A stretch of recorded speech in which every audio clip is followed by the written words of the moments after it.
Bismillahirrahmanirrahim. Assalamualaikum warahmatullahi wabarakatuh. Selamat siang Bapak Ibu sekalian. Yang saya hormati Pak Bram, founder Ekonomik, serta Bapak Ibu, serta adik-adik yang hadir di ruangan ini.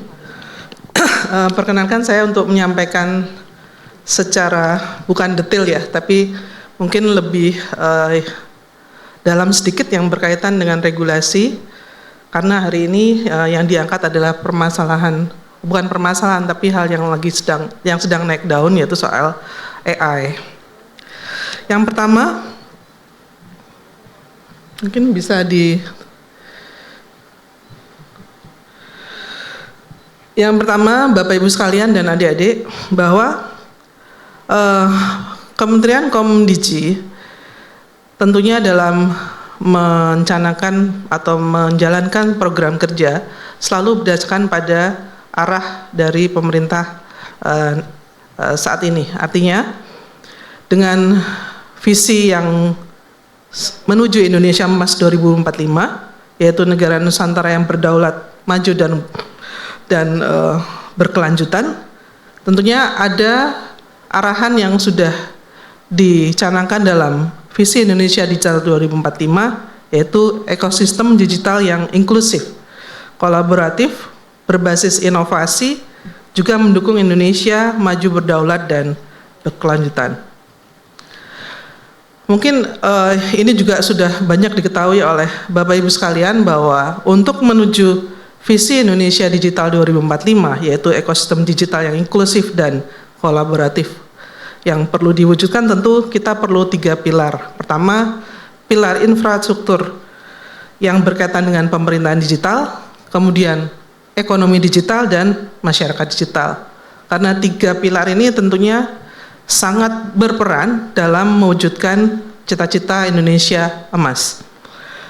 Di dalam sini tentunya kalau berkata soal teknologi digital sampai dengan titik ini, teknologi yang sudah ada dan mungkin dan terus akan berkembang, yaitu salah satunya adalah AI.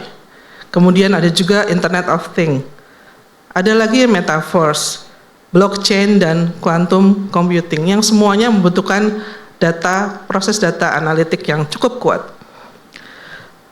Nah, kemudian ekosistemnya seperti apa? Ekosistem yang jelas di situ perlu ada keamanan data. Kemudian didukung oleh riset inovasi digital yang kuat, dan tidak kalah pentingnya adalah SDM digital atau talenta digital, dan yang penting pula adalah dukungan regulasi dan kebijakan. Dukungan regulasi kebijakan ini seperti pedang bermata dua, bisa menjadi beban atau menghambat inovasi, bisa juga menjaga keamanan, kenyamanan kita berkomunikasi, kenyamanan pertukaran data, sehingga pemerintah hadir di sana. Kemudian fondasinya apa yang jelas, tanpa adanya infrastruktur digital, semua yang ada di dalam inovasi digital itu tidak akan mungkin pernah terjadi. Karenanya infrastruktur digital ini sangat penting, dan alhamdulillah Indonesia saat ini kurang lebih kalau dengan layanan seluler itu sudah mencakup hampir 98%. 2%-nya memang daerah yang sangat sulit untuk dijangkau infrastruktur telekomunikasi. Tapi apapun itu tetap menjadi tugas dari pemerintah untuk mempercepat penetrasi infrastruktur digital, karena medianya tidak hanya menggunakan media radio terestrial, tapi juga menggunakan media satelit. Kemudian 8 strategi imperatif yang ada di dalam menjalankan visi Indonesia Digital, yaitu pertama, penyediaan konektivitas, itu pasti yang merata dan berkualitas. Kemudian penguasaan teknologi digital untuk masa depan, tentunya basis riset dan inovasi yang kuat itu cukup penting. Kemudian menjaga kedaulatan data dan mendukung perlindungan privasi masyarakat. Ini juga menjadi tantangan yang luar biasa, karena kedaulatan data ini gampang atau mudah dicanangkan, tapi secara prakteknya sangat sulit karena banyak celah-celah yang menyebabkan kerentanan dari pertukaran data yang ada di teknologi ini. Kemudian penguatan ekosistem keamanan cyber untuk mendukung transformasi digital yang aman. Ini pun juga ada berkaitan dengan kedaulatan data tadi. Pembentukan masyarakat digital yang berbudaya, bersaing dan produktif dalam menghadapi tantangan masa depan. Tujuan pentingnya yaitu pembentukan masyarakat digital yang tentunya harus ada etik atau budaya sehingga teknologi digital ini bisa memberikan hasil yang optimal, tidak menimbulkan fraud. Kemudian pembentukan regulasi dan institusi yang adaptif dalam ekosistem digital nasional, menciptakan iklim yang kondusif demi peningkatan investasi dan peningkatan kolaborasi dengan para stakeholder melalui pentahelix, yaitu pemerintah, akademisi, media, industri, dan masyarakat. Key metriknya apa? Bagaimana cara mengukur bahwa infrastruktur digital itu siap, ekonomi digital itu ternyata berdampak dengan adanya adopsi digital ini, juga masyarakat digitalnya juga adopsinya cukup baik, pemerintah digitalnya kesiapannya seperti apa. Metriknya adalah kalau dari sisi infrastruktur digital tentunya ukurannya adalah coverage, kemudian jumlah gigabit city, dan rata-rata kecepatan unduh mobile. Ini isu kecepatan mobile juga rame karena Indonesia selalu urutannya selalu yang ya tengah-tengah atau kadang-kadang turun gitu. Ini isu yang lain lagi karena itu pun juga harus dibahas secara lebih dalam. Bagaimana bisa meningkatkan kecepatan speed internet. Kemudian ekonomi digital yang sudah tentu yang dicanangkan oleh Bapak Presiden bahwa ekonomi digital harus bisa memberikan kontribusi terhadap pertumbuhan ekonomi negara. Yang PR yang paling sedang kami semua atau kita semua upayakan adalah bagaimana mewujudkan di tahun 2029 pertumbuhan ekonomi sampai dengan 8%. Kemudian nilai ekonomi digital, ini metriknya macam-macam, ada yang pengukurannya sebenarnya banyak, ada yang berdasarkan gross merchandise value, ada dan metrik-metrik yang lain yang tentunya metrik ini harus distandarkan ya supaya sama-sama perspektifnya sama untuk mengukur nilai ekonomi digital. Kemudian masyarakat digital yaitu peringkat indeks masyarakat digital, juga tenaga kerja sektor TIK terhadap total tenaga kerja. Ini mudah-mudahan adik-adik sekalian yang ada di sini juga sudah harus siap untuk terjun ke dalam ilmu yang bisa mendukung kegiatan berdigital. Khususnya sekarang ilmu yang paling penting adalah data analitik ya, itu yang paling sangat dibutuhkan untuk ke depan. Kemudian pemerintah digital yaitu peringkat eGov Index dan nilai Global Cyber Security Index. Lanjut. Penetrasi internet Indonesia berdasarkan data APJI saat ini sudah mencapai hampir 80%. Artinya masih menjadi pekerjaan rumah kita bersama bahwa penetrasi internet ini memang harus ditingkatkan. Karena paling tidak kalau masyarakat sudah mature dengan atau sudah dilayani coverage internet, maka akan mudah untuk menggunakan atau mengadopsi teknologi digital ini. Kemudian platform digital ini merupakan sistem berbasis internet telah menyediakan layanan pada seluruh berbagai aspek kehidupan, seperti ada e-commerce, digital finance, kemudian transport, layanan transport, kemudian layanan travel atau kreatif ekonomi, edukasi, healthcare, dan logistik. Juga digitalisasi melalui pemanfaatan platform sudah menjadi enabler, sehingga ini semua bisa mendukung ekonomi digital. Berdasarkan data analisa asing, nilai potensi ekonomi digital Indonesia di tahun 2025 diharapkan bisa mencapai 130 miliar dolar secara gross merchandise value. Nah, dalam pemanfaatan AI pada platform digital, tentunya ada 3 core elemen untuk AI itu sendiri. Yang pertama algoritma, kemudian data dan compute. Artinya 3 komponen core ini yang memang harus kita kuasai kalau kita ingin menjadi menjadi penguasa di layanan digital. Artinya algoritma, data, dan compute memang harus benar-benar menjadi resource yang penting untuk seluruh sumber daya manusia atau talenta digital untuk bisa menguasai hal tersebut. Kemudian bagaimana AI ini bisa berdampak pada kehidupan kita, karena seluruh perangkat elektronik atau device perangkat IT kita, baik itu smartphone maupun platform-platform yang ada saat ini, juga yang berkaitan dengan penggunaan sensor-sensor yang ada di kendaraan-kendaraan atau juga di smart home, itu semua sudah menggunakan teknologi digital. Tentunya dampaknya adalah pada hak digital. Yang pertama, semuanya bebas untuk berekspresi, karena salurannya ada, medianya ada, semua ada di tangan kita, semua bebas berekspresi. Pada akhirnya juga berdampak pada privasi. Jadi privasi ada yang terganggu, ada yang privasi, mumpung ini ada yang bisa diekspresikan, bahkan bisa menjadi nilai tambah secara pribadi, itu juga ada. Jadi masing-masing mempunyai perspektif yang berbeda-beda.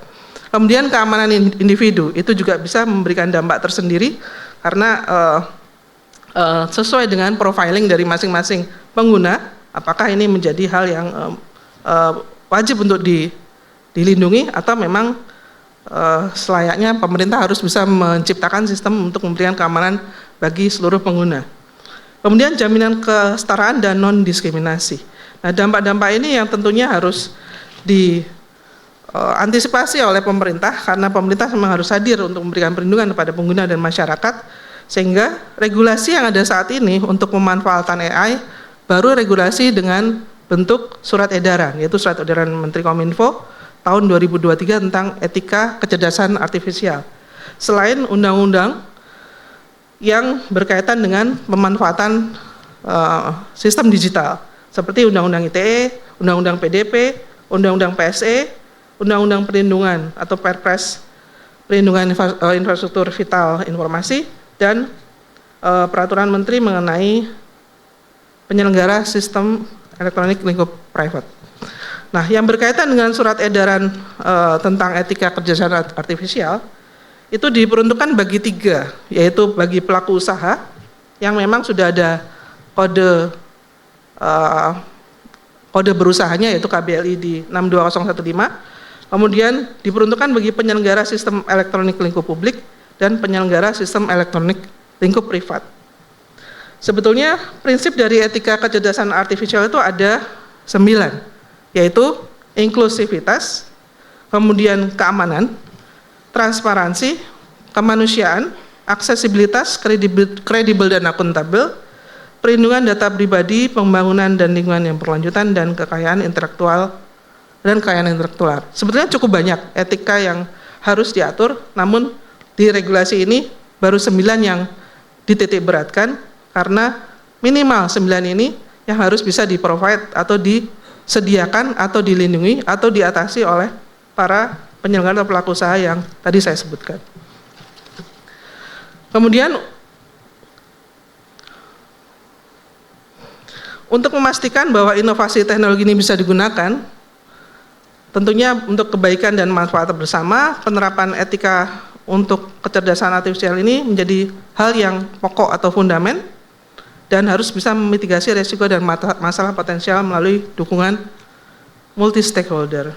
Di sini di dalam surat edaran juga menyampaikan beberapa pelaksanaan yang harus dilakukan dan kemudian tanggung jawab yang disertainya. Pelaksanaan seperti penyelenggara AI harus dilandasi pada etik dan kode etik yang berlaku.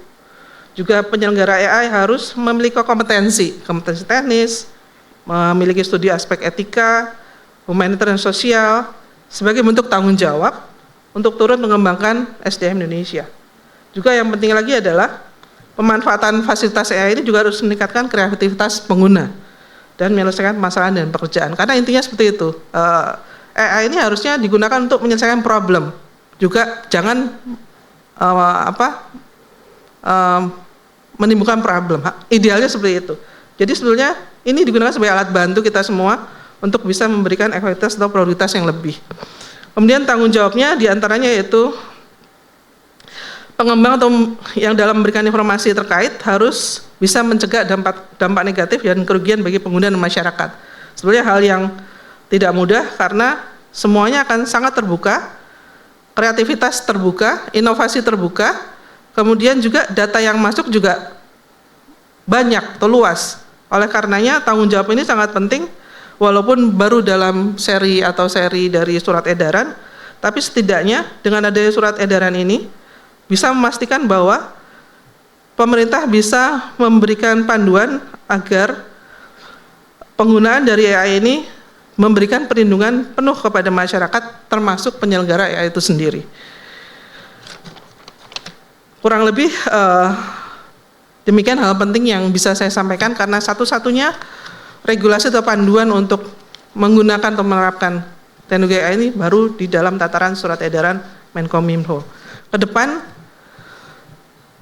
kalau akan ditingkatkan menjadi dasar hukum yang lebih tinggi, tentunya kami harus memperluas prinsip dari etika AI ini, dan itu pun tidak mudah karena harus menjadi kebermanfaat bagi seluruh stakeholder. Jadi agar jangan sampai mengunci. Kemudian berikutnya, tentunya regulasi yang nanti akan, kami tidak melihat bahwa regulasi ini bersifat high regulated seperti halnya pada waktu pengaturan pada infrastruktur digital, tapi kalau hal yang berkaitan dengan AI tentunya harus hati-hati, jangan sampai bisa menghambat inovasi dari teknologi ini, tapi jangan sampai juga menimbulkan resiko yang besar bagi penggunanya.